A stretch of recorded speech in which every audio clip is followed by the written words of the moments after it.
गोरखपुर सदर इस विधानसभा सीट का नाम हर किसी की जुबान पर है। पूरे उत्तर प्रदेश में चर्चा का विषय बना हुआ है। वजह है मुख्यमंत्री योगी आदित्यनाथ का यहां से चुनाव लड़ना। योगी आदित्यनाथ गोरखपुर से चुनाव लड़ेंगे, आज इस पर फाइनल मुहर लग गई। योगी के लिए गोरखपुर ही क्यों चुना गया? योगी को गोरखपुर से सियासी समर में उतारने की इनसाइड स्टोरी क्या है? अपने गढ़ से चुनाव का बिगुल बजाकर कैसे फिर सीएम की कुर्सी तक पहुंचने वाले हैं योगी आदित्यनाथ? इस रिपोर्ट से समझिए।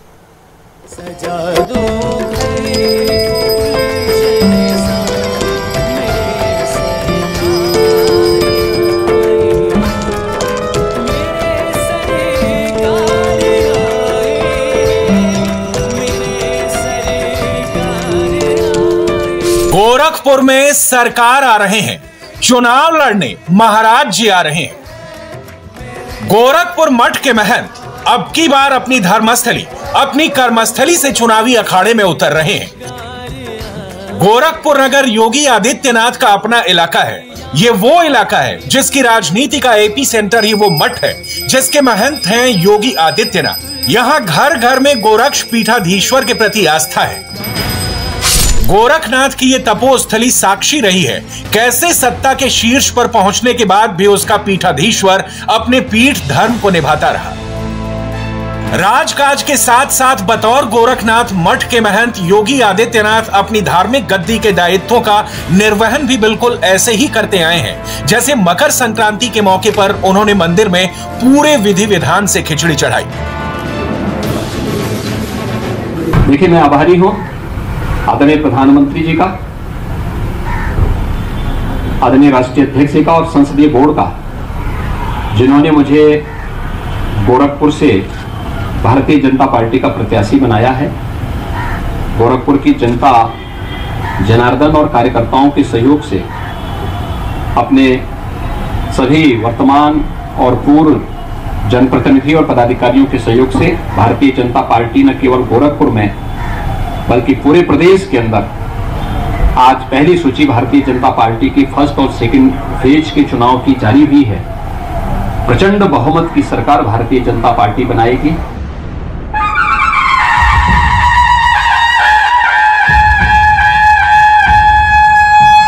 बोला बोला बाबा योगी आदित्यनाथ की जय। गोरखपुर का गोरखनाथ मठ दशकों से पूर्वांचल में राजनीति की धुरी रहा है। योगी आदित्यनाथ कहां से विधानसभा चुनाव लड़ेंगे, इस सवाल पर सत्ता के गलियारे से लेकर यूपी की गलियां और चौबारों में चर्चा चल रही थी। कभी बात अयोध्या से चुनाव लड़ने की हुई, कभी मथुरा से, यहां तक कि देवबंद से भी योगी आदित्यनाथ के चुनाव लड़ने की खबरें सामने आई। लेकिन आखिरकार जब इसका आधिकारिक ऐलान हुआ तो गोरखपुर नगर पर फाइनल मुहर लगी। गोरखपुर शहर या कहें कि गोरखपुर नगर योगी आदित्यनाथ को कई दशकों से देखता आया है। यही वो नगर है जहां उन्होंने सन्यास की दीक्षा ली और योगी बन गए। यही वो गोरखनाथ मंदिर है जहां उन्होंने गुरु अवैधनाथ से धर्म का ज्ञान लिया, योग कर्म का पाठ पढ़ा और गुरु से सियासत की सीख लेकर 26 से भी कम उम्र में सांसद बन गए। गोरखपुर से योगी आदित्यनाथ का बहुत ही गहरा नाता है। सन्यास, योग, भगवा, हिंदुत्व, धर्म की रक्षा, लोगों की सेवा के साथ साथ गोरखपुर से ही योगी आदित्यनाथ सियासत की सीढ़ियां चढ़े हैं। जय जय श्री राम, जय जय श्री राम, जय जय श्री राम। 1998 की 12वीं लोकसभा में योगी सबसे कम उम्र के सांसद बने थे। तब से वो हारे नहीं हैं। जीत का अंतर हर चुनाव में बढ़ता गया। योगी आदित्यनाथ साल 1998, 1999, 2004, 2009 और 2014 में गोरखपुर संसदीय क्षेत्र से चुनाव लड़कर संसद पहुंचे। अब उसी संसदीय क्षेत्र की विधानसभा सीट गोरखपुर नगर से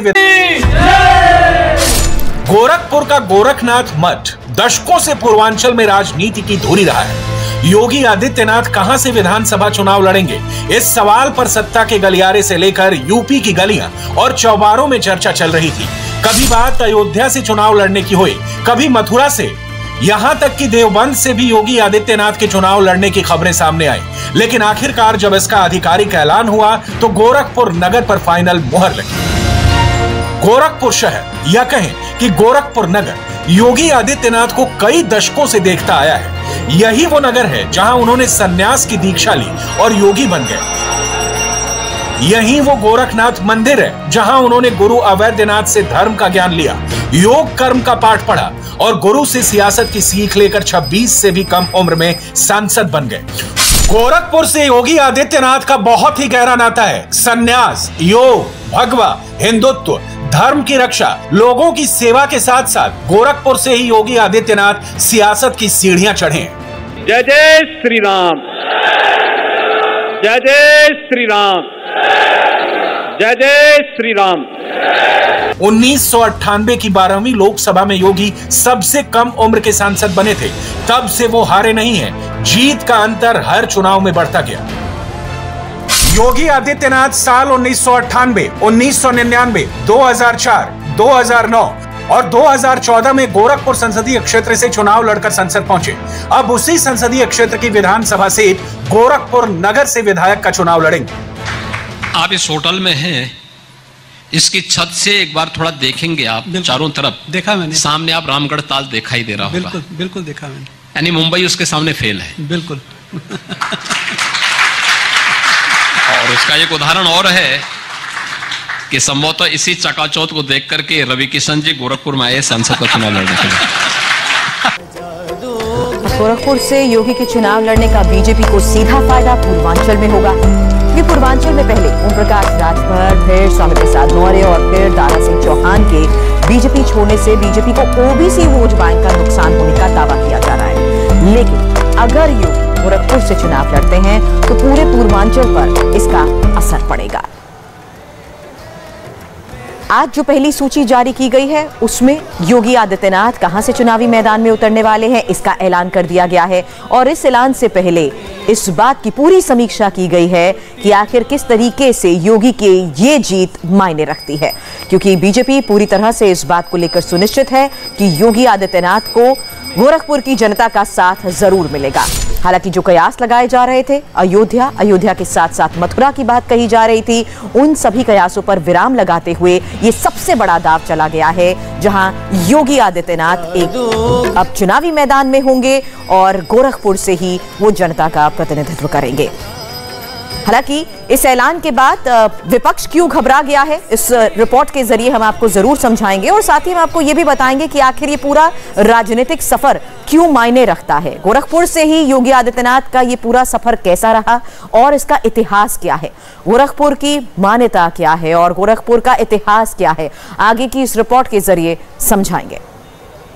लेकिन उसके अलावा आपको ये बता रहे हैं कि किस तरीके से बीजेपी इस जीत के साथ साथ पूर्वांचल पर फोकस कर रही है, क्योंकि सूबे की 33% सीटें इसी इलाके से हैं। यूपी के 28 जिले पूर्वांचल में आते हैं, जिनमें कुल 164 विधानसभा सीटें हैं और 2017 के चुनाव में पूर्वांचल की 164 विधानसभा सीटें आती हैं और 2017 के चुनाव में पूर्वांचल की 164 में से बीजेपी ने 115 सीटों पर कब्जा जमाया था, जबकि यहां पर समाजवादी पार्टी को 17 और बीएसपी को 14 सीटों पर ही जीत मिली थी। हालांकि कांग्रेस को भी यहां 2 सीटों में जीत हासिल हुई थी, जबकि अन्य के खाते में 16 सीटें गई थी।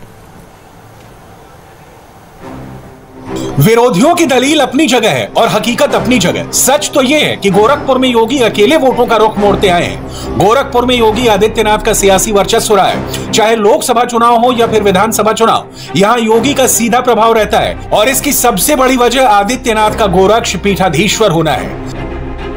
योगी आदित्यनाथ के विरोधी उन पर शहरों के नाम बदलने को लेकर अक्सर अटैक करते रहते हैं, लेकिन एक सच ये भी है कि योगी के इस रणनीति का ग्राउंड जीरो भी गोरखपुर ही रहा है। गोरखपुर के अलीनगर का नाम आर्य नगर रखा गया, उर्दू बाजार का नाम हिंदी बाजार रखा गया। नाम बदलने का यह सिलसिला बहुत लंबा है। दूसरे शब्दों में कहें तो गोरखपुर योगी आदित्यनाथ के लिए हिंदुत्व की लेबोरेटरी के तौर पर रहा है, जहां 28 साल पहले साल 1994 के फरवरी महीने के बसंत पंचमी के दिन उन्होंने संन्यास ग्रहण किया था, जिसके बाद उन्हें योगी आदित्यनाथ का नाम मिला। 1993 में वो गोरक्ष पीठ के महंत अवैधनाथ की शरण में आ गए थे, जिसके बाद से उनकी जिंदगी बदल गई।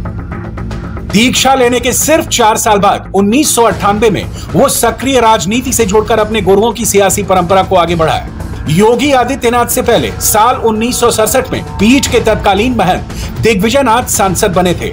इसके बाद उनके उत्तराधिकारी महंत अवैधनाथ मानीराम सीट से 1962, 1967, 1974 और 1977 में विधायक बने। इसके अलावा साल 1970, 1989, 1991 और 1996 में गोरखपुर से सांसद भी बने, जिनके बाद उनके उत्तराधिकारी योगी आदित्यनाथ इस परंपरा को न सिर्फ आगे बढ़ा रहे हैं, बल्कि दूसरी बार यूपी की सत्ता पर काबिज होने की तैयारी में हैं।